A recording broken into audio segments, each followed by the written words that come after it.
বাংলাদেশের একজন নকিব খান আজকে তার সঙ্গীত জীবনের 50 বছর পূর্তি হচ্ছে।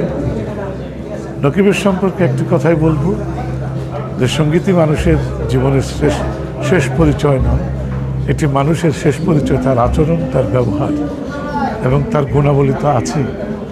সুতরাং নকিবের যা আছে তা অনেকেরই নেই। নকিব, অভিনন্দন। নকিব, আরও তুমি বড় হও এই কামনা। নকিব ভাই তো আমাদের কাছে একেবারেই একটা অন্যরকম একটা মানুষ। আমরা সোলস আমি করছি, যেটা নকিব ভাইরা স্টার্ট করেছে সেটা আমি দীর্ঘ 30-35 বছর টেনেই যাচ্ছি, এখনও এই যুদ্ধে আছি। তো নকিব ভাই আমাদের কাছে একেবারেই অন্যরকম একটা মানুষ, আমাদের আইডল। বাংলাদেশে অনেক মিউজিশিয়ানস আছে, নকিব ভাইয়ের মতো এত সজ্জন মানুষ, এত ভালো মানুষ আমার চোখে দেখা খুব কম।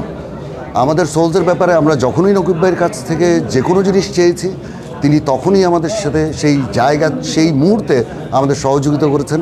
আমরা দেশের বাইরে ওনাকে যতবারই বলেছি আমাদের সাথে যেতে, আমাদের সাথে পারফর্ম করতে, উনি আমাদের সাথে অনেক জায়গায় পারফর্ম করছেন। লন্ডনে গিয়েছেন আমাদের সাথে, উনি অস্ট্রেলিয়ায় গিয়েছেন। নকিব ভাই সম্বন্ধে কিছু বলার মতো আমার আসলে যোগ্যতা নাই, ওই ক্যালিবারও নেই।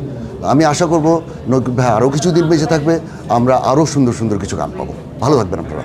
আমরা একটু সোলসের আপডেটটা জানতে চাচ্ছিলাম যে আমরা কাজ করছি, বললাম না আমরা যুদ্ধে আছি। নকিব ভাইয়ের যেই কাজ স্টার্ট করে দিয়ে গেছে বাচ্চু ভাই, নকিব ভাই সোলসের সেই যুদ্ধ এখনও আছি, আমরা মাঠে লড়িয়ে যাচ্ছি। আমরা চেষ্টা করছি গান করার জন্য, আমরা চেষ্টা করছি ভালো করে বাজানোর জন্য।